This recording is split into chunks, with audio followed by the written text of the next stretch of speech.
धाड़ी बांधी जाउछंती महिला माने मुंडरे कलसी धरी नूतन साड़ी परिधान करी बाहरिछंती मां को आगमन करिबा पई।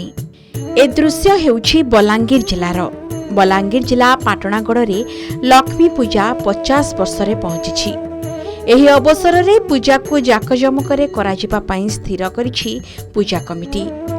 50 वर्ष पूर्ति अवसर रे ए वर्ष पूजा को 14 दिन करबा पई स्थिर करिछि कमिटी। तेणु एही लक्ष्मी पूजा उपलक्षे कलश यात्रा अनुष्ठित होई जाइछि। कलश यात्रा रे प्राय 500 रु अधिक महिला माने जोग देई हीरासागर पुष्करिणीरू कलश बुड़ाई सहर परिक्रमा करी लक्ष्मी मंडप को आनिथिले।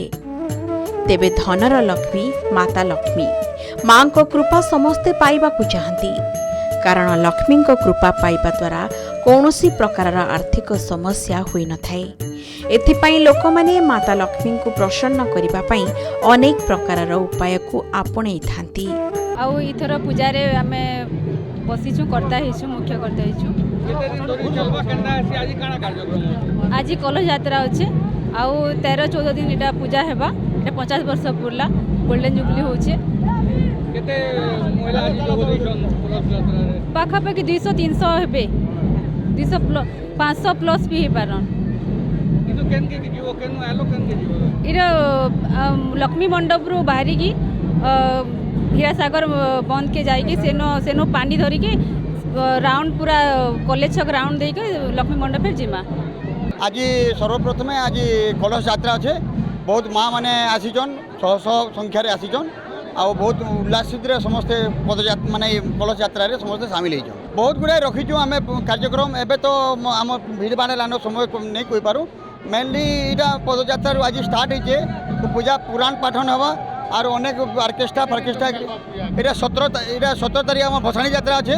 15 तारीख आमर पूर्णाहुति पड़ी। आज अधिवास कार्यक्रम प्रारंभ हम माँ लक्ष्मी आज ठार पूर्णमी पर्यंत जहाँ कार्यक्रम हम जो जो दिन मानक जो पूजा से नियमित हिसाब से जमी होती बढ़िया हिसाब से हम आ कौन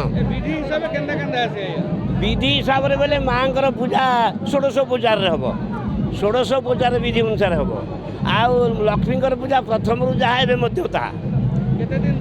एटा 13 दिन पर्यंत हम। तेबे पुराण रे वर्णित अछि मांकर टिके कृपा मिलिले गरीब धनी हो जाए। एथिपाई निष्ठार सह मांकर पूजा करिथांती सभिए। तेबे पाटणागढ़ रे मध्य दीर्घ 50 वर्ष धरी एही लक्ष्मी पूजा बहु आडंबर सहकारे पालन करा जाउछि। एपटे मार्गशीर मास चालुथिबारु एबे घरे घरे माणबसा गुरुवार रे मां लक्ष्मी को पूजा करा जाउछि। पाटणागढ़ सुधाकर दास का रिपोर्ट के न्यूज ओडिशा।